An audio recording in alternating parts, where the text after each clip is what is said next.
ग्वालियर के मानस भवन में शनिवार को शिक्षाविद राम सिंह तोमर के जन्म शताब्दी समारोह में उन लोगों को याद किया गया जिन्होंने सामाजिक चेतना और शिक्षा की अलख जगाने के लिए अपना अभूतपूर्व योगदान दिया।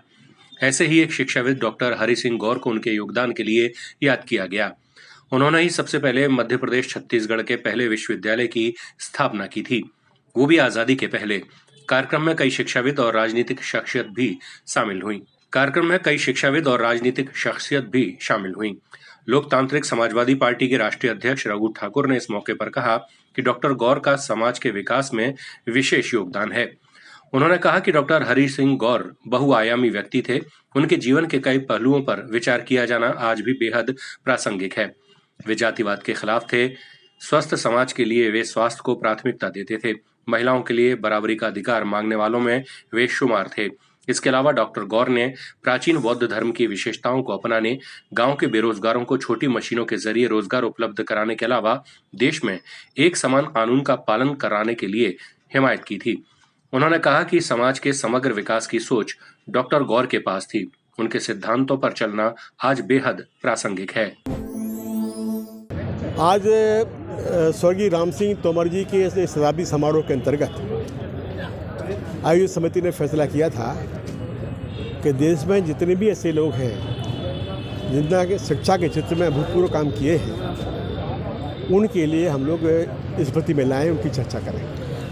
डॉक्टर हरि सिंह गौर ने अपना सब कुछ दान करके सागर विश्वविद्यालय की स्थापना 1946 में की थी और ये शायद मध्य प्रदेश छत्तीसगढ़ का एकमात्र पहला विश्वविद्यालय था जो एक निजी व्यक्ति ने अपने पैसे से बनाया था, परंतु जो पूर्णतः चैरिटेबल था, जहाँ कोई फीस का बड़ा मामला नहीं था, वो ताऊ से किसी को पढ़ाया। उनका उद्देश्य था, उनका कहना था कि जो शिक्षा है, ये शिक्षा इंसान को इंसान बनाती है, ये विकास के अवसर देती है, शिक्षा लोगों को संपन्न बना सकती है। तो इसके लिए उन्होंने ये विश्वविद्यालय की स्थापना की थी। परंतु उनका जो योगदान शिक्षा के क्षेत्र में विश्वविद्यालय का है, इससे हटके भी उनके राष्ट्रीय जीवन के लिए बहुत महत्वपूर्ण योगदान है, जिनकी चर्चा अभी कम हो पाती है।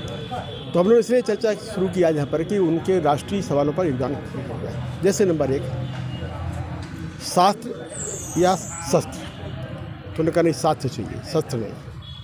नंबर 2, नारियों के लिए बराबरी के कानून। नंबर 3, जाति भेद को मिटाना और जाति भेदभाव को तोड़ने वाले कानून।